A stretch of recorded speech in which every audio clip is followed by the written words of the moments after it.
Hey everybody, it's Hannah and Tessa. We just wanted to reach out to you guys and say thank you so much for everything you do at World Harvest and the Children's Ministry.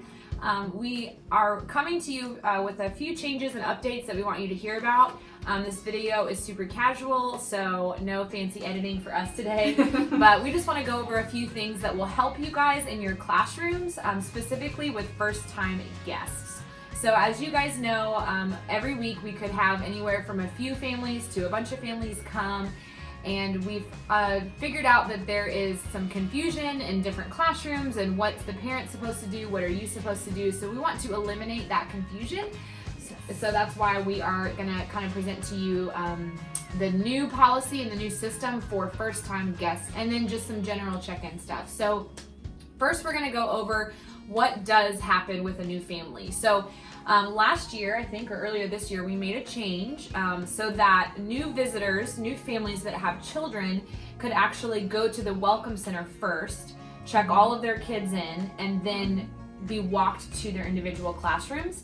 For example, if someone has 7 kids, it's really hard for that parent to go to each classroom and fill out the same information at every classroom. So we came up with a new system. So if you're a new family, you're going to come into the lobby of World Harvest Church, and you're going to see Tessa and I have created a banner that says first time guest ? Stop here, and that's going to direct them to the Welcome Center. So there's some signage, and our care team is trained to be able to kind of tell who's new and help them get through the process. So when they come to the Welcome Center, they're going to get a gift from us, but they're also going to be asked to fill out, this is our new here card. I'm sure you guys have seen these. For if a family that doesn't, or a couple that doesn't have children come in, they can fill this out.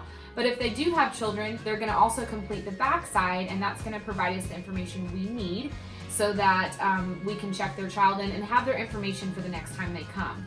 So when they start, they're going to come in, fill out the front as the parent, and then complete all of their children's information in the back. So each section is for one child at a time. So let's say they have more than 4 children, they can just fill out 2 cards, and our care team will staple that together, and that family will be counted as one. So what's important about this is that this has to be done before they can come to your classroom. And so what they're going to get in addition to that new here card is the care team member in the Welcome Center is going to fill out a name badge for them. And the name badge has one for them and one for the parent. And so the parent can keep this bottom half because this code matches the top code. And so they're going to fill out the children's name and all that kind of stuff. And so ultimately the parents have a code for their kids. We've got their information. And in addition to that, they're going to get a VIP pass if they're in pre-K and up. So a VIP pass lets you as the teacher or the children's worker know that they are new. And the other thing, again, that you will see is that they have a code on, or their new name badge on their shirt. If you notice that a family comes to your classroom and doesn't have either a VIP pass or the code or both, then what's important to tell them is, hey, let me go ahead and walk you back to the care center, and we're going to get all of your information filled out. And then a care team member can help them, again, fill out the card, get a name tag, get their lanyard, and then walk them back to the classroom. So that's hopefully just a little bit of basic information on what we're going to do. So once they get to your classroom and they're new, Tessa's going to show you what to do. Yes, so okay, once they come in, you see their lanyard. Really, your job then is just to make them feel welcome, show them around the room, and give them their gift. You know, if they're toddler pre-K, they get this cute little bear.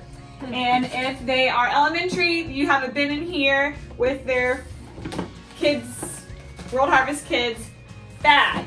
We are going to be putting this sign at every kiosk for a reminder for you and for the parents that if they're coming first time, that they need to go back to the guest center because they'll get the cards filled out correctly and we'll get all their information that they need. Yes. So just a little bit about the difference between a first-time guest and a regular attendee or a child that comes all the time. It's obvious that one hasn't come and one has come. But we know you guys have had, sometimes there's technical difficulties with check-in. So we just want you to know that from now on, we're going to be removing any new visitor stuff from your classrooms. So just the biggest thing to take away from this video is no matter what, if they are a first-time visitor, then they are going to have to be either escorted back to the classroom or escorted back to the Welcome Center, or be told where to go so they can check in, regardless of your check-in system. Because for a first-time visitor, you will never use your check-in system, right? Because they're not in there yet. So this is the process. They always have to go to the Welcome Center. However, if they are a regular attendee and your check-in fails, we are going to provide you, and Tessa's going to go over that, we're going to provide you with materials to be able to do that. But just understand the difference between the two parties. If your check-in system fails and you have to manually check your regular attendees in, we will provide supplies. But no matter what, a first-time visitor always will go to the guest center. In fact, just to make it clear, we don't want any teachers or helpers in the classrooms to ever have these in the classroom, to go get them from the Welcome Center, or ever have a backup supply. Unless you're Kid City, which hold tight on that and we'll talk about it. So yes, we're taking that off of you. It's one less thing you have to do. If the our check-in kiosk doesn't work, which we know happens sometimes, I will have a red folder labeled emergency check-in in your room, and it will have a bunch of name tags and codes that you can still have our security system in place when our kiosks don't work. But they are all fixed, so they should be working for a while. Hey, yes. That's good. Yeah, so what's important is, and Tessa, can I just see one of the check-in sheets?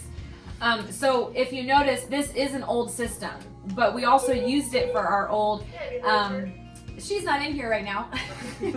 We got a phone call. We also used it for originally this used to be our New Here check-in system, so we don't want you to be confused. These will be only in your emergency folder, tucked away separate. The only time you need to bring out the red folder is if the check-in system for some reason doesn't work. And again, it looks different. So the New Here is green. Green is go for if they're first time, and these white sheets are only for regular attendees. If you have a child that comes in that's brand new and your check-in system has failed, please know the difference between the two systems. So that's really it. That's the basics of it. And if you have any questions, we want to be here for you. We do want to say, just as a church policy, that this is required moving forward.